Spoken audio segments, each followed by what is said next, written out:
All right, hello everyone. Here we are, hole number 7 that I'm setting up for. Probably going to go Apocalypse Berserker probably. I'm assuming we're going to get a tailwind here. It's just a guess.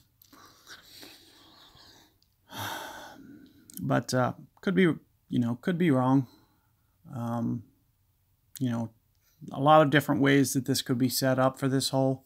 It'd be nice to see, not turned into wedge, but since Master was, I would assume, yep, very similar to Master.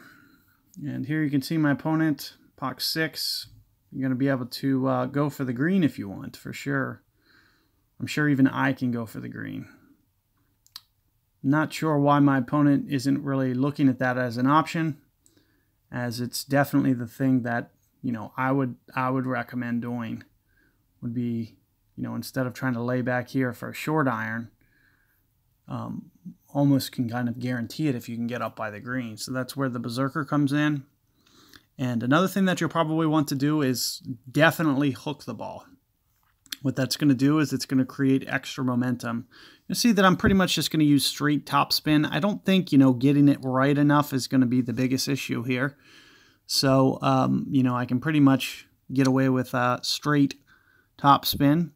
I'm going to use the right of my bullseye as my target, and I'm going to stack one extra on top. That's typically enough, but not for when we're talking about tailwind cases. So I'm going to go at least 5 more rings, maybe 6.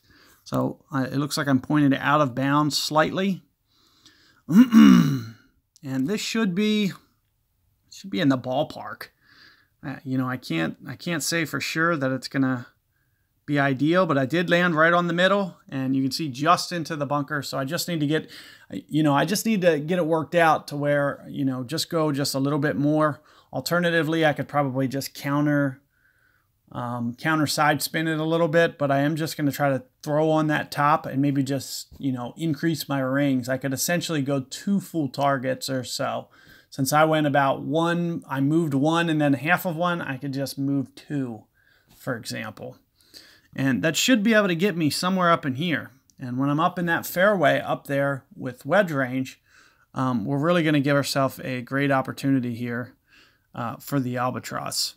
And another thing with the globe ball is you'll be able to see that you can get down there significantly as well, even with, rookie level clubs, Apoc 2, 3, we'll still be able to get down there. And I did this in Master already.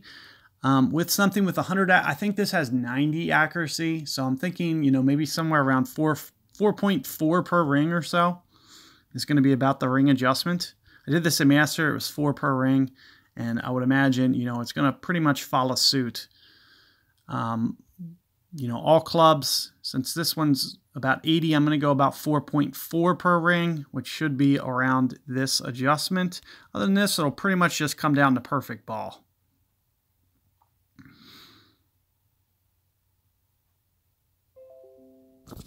Oh, I thought I had it. It felt really good, and then sure enough, it just didn't. But you can see the speed's perfect.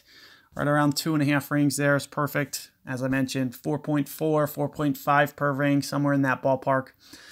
I did walk through why in Master, because a 100 accuracy club is going to be 4 per ring. That means, 10% more, 4.4 per ring. If accuracy was 50, for example, we'd go 8 per ring. It's really all just dependent upon how accurate your club is, as to about it's going to get you in the ballpark, because the distance is going to be the same for all clubs.